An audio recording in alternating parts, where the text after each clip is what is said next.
À environ 2 jours de l'arrivée, il faut s'attendre à une véritable régate jusqu'à la ligne. Pour les bateaux de tête, chaque option, chaque réglage pèse dans la balance. Il reste encore de quoi faire. Toute la remontée de l'Espagne, le golfe de Gascogne, voilà, il va falloir s'accrocher. Il va falloir être à fond jusqu'au bout. C'est du contact à distance. C'est du contact dans zone de navigation différente. C'est un peu comme ça hein, avec Louis depuis un moment. Il va falloir s'arracher. Il faut essayer de bien dormir. Moi, ça a été mon cas là, du coup, j'en ai profité pour bien me reposer et puis l'attaque. Le nombre d'empannages qu'il y a à faire, les bords positifs, ceux qui le sont un peu moins, etc. Et il peut se passer encore plein de choses qui s'est ouvert jusqu'à l'arrivée. Pour ajouter de l'incertitude à ce scénario complètement fou, il faut composer avec des prévisions météo pas totalement garanties.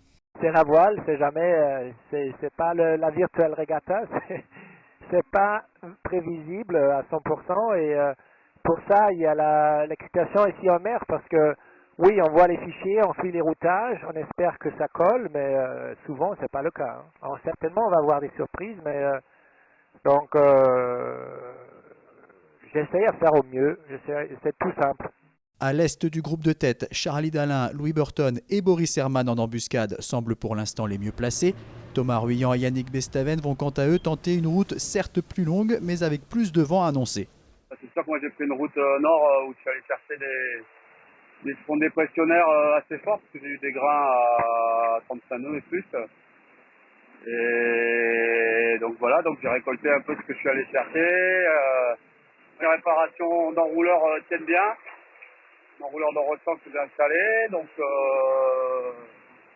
tout va bien, c'est bien d'avoir du vent et de pouvoir attaquer. Les écarts sont faibles pour un tour du monde, mais malgré tout, ils vont être difficiles pour moi à combler. En tout cas, je reste concentré et j'essaie d'être le plus lucide possible pour essayer de faire une belle trajectoire sur cette fin de course.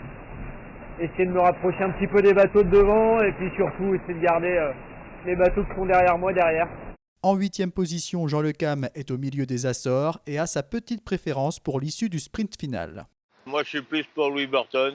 Parce que je trouve qu'il a fait dans le sud, puis il a fait une route, il avait du culot, je trouve. Il avait du culot d'aller vraiment dans le cœur des dépressions, là. Il s'est arrêté à Macquarie, il a fait, enfin voilà, je trouve que son parcours a été intéressant, quoi. Honnêtement, j'ai très hâte que ça se finisse. J'ai hâte de passer la ligne d'arrivée. Un peu plus loin, c'est au tour de Jérémy Bayou de faire son retour dans l'hémisphère nord. C'est le moment, passage de l'équateur au retour, de fêter un peu l'événement. Parce qu'on revient vers la maison, que ça fait du bien de revenir en Atlantique Nord, enfin. Et puis que voilà, ça serait bien que le vent farcisse un peu pour nous laisser rentrer un petit peu plus vite à la maison. Et tous les concurrents naviguent désormais dans l'Atlantique car Alexia Barrier et Harry Uzela ont franchi le Cap Horn ce dimanche. Mon premier Cap Horn, c'est la fin de l'Indien du Pacifique, tellement dur ces derniers jours, au moins 10 jours de baston pour moi et j'avais vraiment hâte d'arriver ici, même si je sais que la suite du parcours peut aussi être compliquée. Au pointage de 15h ce lundi, Charlie Dalin était en tête avec 27 000 d'avance sur Louis Burton et 78 sur Boris Herman qui va bénéficier de 6 heures de bonification. On trouve ensuite Thomas Ruyant et Yannick Bestaven. Sa bataille pour la 6e place entre Damien Seguin et Giancarlo Pedoté. Benjamin Dutreux, 9e derrière Jean Le Cam, est décroché. Maxime Sorel, 10e, ne compte plus que 100 000 d'avance sur Armel Tripon.